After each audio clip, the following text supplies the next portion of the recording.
10ஆம் வகுப்பு, 11ஆம் வகுப்பு, 12ஆம் வகுப்பு பொதுத் தேர்வு எழுத காத்திருக்கும் எனதருமை மாணவ செல்வங்களுக்காய் இப்பதிவு. கவனமாய் கேட்டு காலத்தின் அருமை உணர்ந்து முயற்சி செய்து வெற்றி வாகை சூடுங்கள். முயற்சி திருவினையாக்கும், முயற்றின்மை இன்மை புகுத்திவிடும் என்பதை உணர்ந்து வாழ கற்றுக்கொள்ளுங்கள். தகுதி உள்ளவனை விட முயற்சி என்னும் தன்னம்பிக்கை உள்ளவனே வெற்றி பெறுவான் என்னும் உங்களின் கனவு பெரியதாக இருக்கும்போது அதற்கான உழைப்பு இன்னும் பெரியதாக இருக்க வேண்டும்தானே? முள் குத்திவிட்டது என்று முள்ளை குறை கூறாமல் தவறான பாதையில் காலை வைத்துவிட்டோம் என்று பாதையை மாற்றுபவனே புத்திசாலி. உயரத்தை எட்ட நினைக்கும் உங்கள் சிந்தனையும் செயலும் உயர்வாய் மாற வேண்டும். உயரத்தில் பறக்கும் கழுகு மரத்தின் உச்சியில் கூடு கட்டுவது இல்லை, மாறாக மலையின் உச்சியில்தான் கூடு கட்டும் என்பதை தெரிந்து கொள்ளுங்கள். 1000 பேர் கற்றுத்தந்தும் புரியாத பாடங்களை ஒரே ஒரு தோல்வி புரிய வைத்துவிடும் என்பதையும் மறவாதீர்கள். தோல்வியை கண்டு துவண்டு விடாமல் உங்கள் வெற்றியை உறுதி செய்ய மீண்டும் ஒரு முறை முயற்சி செய்து பாருங்கள். அதுவும் இன்றே உங்கள் முயற்சியை தொடங்குங்கள். முயன்றால் முடியாதது ஒன்றுமில்லை.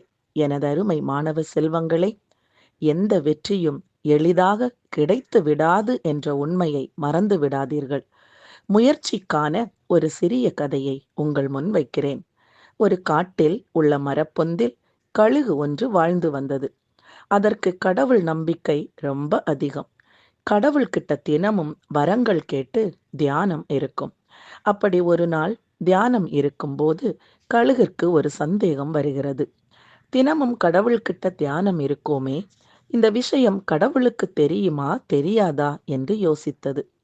உடனே வானத்தை நோக்கி கடவுளை பார்த்து கழுகு கேட்டது, கடவுளே கடவுளே, நான் தினமும் உங்களை வேண்டி தியானம் இருக்கேனே, இந்த விஷயம் உங்களுக்கு தெரியுமா என்று கேட்டது. அதன் கண்முன் தோன்றிய கடவுள், கண்டிப்பா எனக்கு தெரியும், என்மேல் உனக்கு நம்பிக்கை இருப்பதும் எனக்கு தெரியும் என்று கூறினார். கழுகிற்கு ரொம்ப மகிழ்ச்சி. மீண்டும் கடவுளை பார்த்து கழுகு, கடவுளே, இன்று எனக்கு தேவையான உணவு கிடைக்குமா என்று கேட்டது. அதற்கு கடவுள், ஓ, கண்டிப்பா கிடைக்கும், இப்பவே உனக்கு உணவை அனுப்பி வைக்கிறேன் என்று கூறி மறைந்து விட்டார் கடவுள். கழுகுக்கு மகிழ்ச்சி இன்னும் அதிகமானது. ஏன்னா இன்னைக்கு இறை தேட வேண்டிய அவசியம் இல்லை. கடவுளே நமக்கு உணவு தரேன்னு சொல்லியிருக்கார், அவரே உணவு தருவார், நாம இப்ப தியானம் செய்யலாம் என்று காலை முதல் இரவு வரை தியானம் செய்து கொண்டே இருந்தது. ஆனால் உணவு வந்த பாடில்லை. கழுகுக்கு கோபம் அதிகரித்தது. அப்ப வானத்தில இருந்து ஒரு குரல் கேட்குது. கடவுள் கழுகை பார்த்து கேட்கிறாரு, உனக்கு உணவு அனுப்பினேனே, வந்துச்சா, சாப்பிட்டியா அப்படின்னு கேட்கிறாரு. அதற்கு கழுகு இன்னும் கோபத்தோடு, என்ன கடவுளே, விளையாடுறீங்களா? நீங்க எப்போ உணவு அனுப்புனீங்க? நீங்க என்னை ஏமாத்திட்டீங்க, எந்த உணவும் எனக்கு கிடைக்கல, நான் பட்டினியாத்தான் இருக்கேன் என்று கூறியது. அதற்கு கடவுள் அமைதியாய் ஒரு பதில் சொன்னார். நீ எப்ப என்னிடம் உணவு வேணும்னு கேட்டியோ அப்பவே உனக்கு உணவு அனுப்பிட்டேன், கொஞ்சம் பின்னாடி திரும்பி பாருன்னு கடவுள் சொன்னதும் கழுகு திரும்பி பார்த்துச்சு. அதற்கு மிகவும் பிடித்த உணவு அங்கு இருந்தது. கடவுள் திரும்பவும் கழுகிடம், கடவுள் நம்பிக்கை இருக்க வேண்டியதுதான், ஆனா உன்னுடைய முயற்சியை நீ பயன்படுத்தவே இல்லை.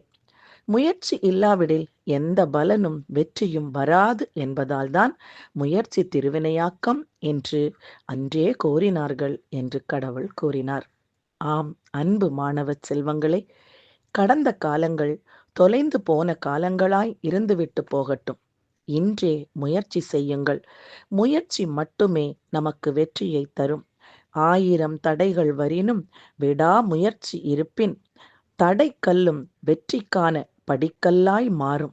விடாமுயற்சியே விஸ்வரூப வெற்றி என்பதை உணர்ந்து வெற்றி வாகை சூடுங்கள் என கூறி உங்கள் அனைவருக்கும் வாழ்த்துக்கள் கூறி அமைகிறேன்.